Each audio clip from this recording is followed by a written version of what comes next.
Ce dimanche 1er janvier marque la nouvelle année, mais aussi l'anniversaire d'une artiste très appréciée des Français, Olivia Ruiz. La femme chocolat fête ses 43 ans, dont plus de 20 sur le devant de la scène. L'ex-compagne du leader du groupe Dionysos est également devenue maman en 2015, d'un petit garçon prénommé Nino. Un changement qui a bouleversé son univers. Car depuis qu'elle est maman, Olivia Ruiz voit la vie d'une manière totalement différente. Éloignée de la scène musicale depuis plusieurs années, elle a longtemps voulu se consacrer principalement à son enfant. En juin dernier, elle expliquait à nos confrères de Paris Match comment est venue cette décision. « J'ai eu envie, en 2018, de m'occuper de mon fils. Il m'avait accompagné sur ma dernière tournée parce qu'il était tout petit. Mais là, je ne pouvais plus enchaîner à un tel rythme, a-t-elle confié. Très proche de son fils, hypersensible comme elle, celle qui est également proche d'une femme de présidence est tellement dédiée à son jeune garçon qu'il a eu du mal à partager sa maman avec les fans.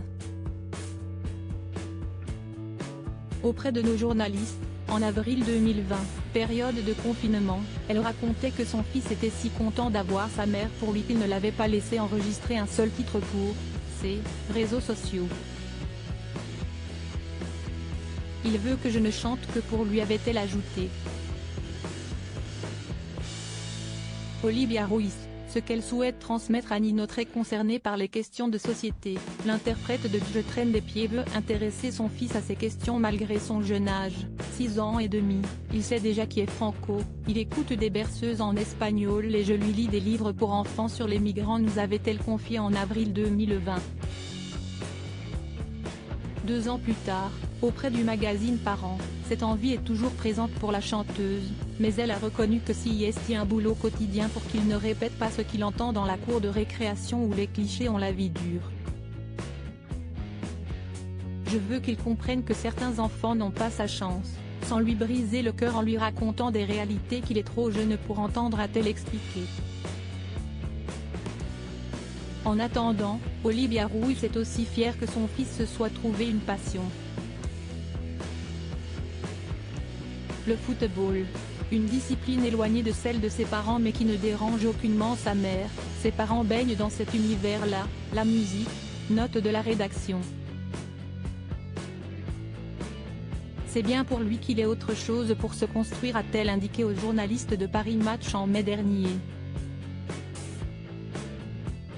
Sophia et Saïdi, Houssine, Quentin Mosiman, que sont devenus les candidats emblématiques de la Star Academy ? Olivia Ruiz, l'importance qu'elle accorde à la famille. Pour Olivia Ruiz, la famille et la transmission des valeurs ont toujours eu une place importante dans sa vie. Malgré une étrange difficulté qu'elle ressent pour aussi partager cela à son fils, elle est reconnaissante pour tout ce que peuvent lui apporter les membres de sa famille, notamment ses grands-parents à qui elle a rendu hommage cet été, dans nos colonnes. La chanteuse et autrice a souligné le fait que la transmission n'a jamais faibli entre eux, et dans les deux sens. La transmission a été totale jusqu'à leur lit de mort, sick. Son seul regret, ne pas avoir réussi à les convaincre de révéler tous leurs secrets, notamment sur leur exil pendant la période du franquisme, dont ils n'ont jamais voulu parler. Un manque et une douleur que l'artiste a aujourd'hui transcendé, notamment grâce à la chanson et à l'écriture. Crédit photo, Fabien Faure.